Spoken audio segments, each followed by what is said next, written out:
Assalamualaikum Koma. Bersama saya Fazrul dari TM Motor World. So, kau tengok tadi saya bawa kemas tak kemas? Kemas cong. Okey.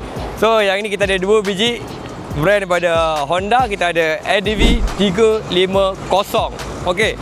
Untuk yang warna hitam ni, dia punya jajan dah penuh. Kau tengok dia punya crash bar dia pakai Naughty Boy. Untuk spotlight dia pakai Motor Wolf. Dekat belakang dia bagi top box. Dekat windshield pun dah tukar yang hitam punya. Untuk motor ni tahun 2024, register pun 2024. Mileage dia guys, rendah je. Mileage dia tak salah saya 18,000 saja. Okey, tengok kat sini 18,386 km sahaja. Sangat rendah.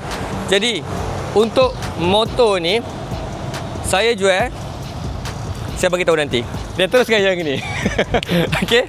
Untuk yang ini sama juga Honda AD350, tapi yang ni tahun 2025 dan register 2026.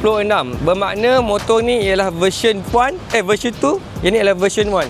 So yang tadi kalau kau tengok yang meter sana, dia masih pakai meter calculator lagi. Kalau kau tengok dekat sini, dia sudah upgrade, dia pakai TFT full color punya. Barulah comel. Okey. So, untuk motor ni condition memang standard habis, tak ada tukar, color original, warna biru dan sport ring warna gold. Okey, warna memang dari kilang lah. Yang cerita tak ada buat apa-apa, windshield pun standard, semua standard, tak ada buat apa. Tapi untuk Koma, kalau tak nak beli baru, nak bajet murah sikit, boleh ambil yang ni. Harga nanti saya bagi tahu. Untuk mileage dia sangat-sangat rendah Koma. Tak pakai apa. Sekejap saya tengok. Baru 467 km sahaja. Motor ni belum masuk first service lagi. Dan dia under warranty lagi sehingga 2027. 2 tahun ataupun 20,000 km. Okey. Jadi kita sembang pasal harga. Untuk harga dia kan, untuk ADV 350 V2, yang ni harga dia 32,800 sahaja.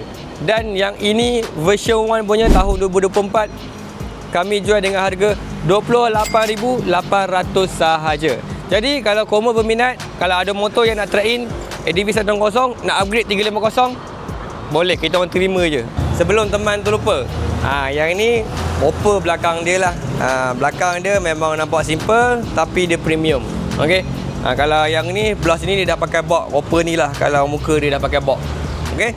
Jadi inilah dia ADV 350. Bagi saya motor yang sangat-sangat cantik dan sangat-sangat premium lah. Kalau kau berminat, kau boleh contact sales team kami atau boleh contact dengan saya Fazwan. Alright, jangan lupa cari motor, jual motor, beli motor di TM Motor World.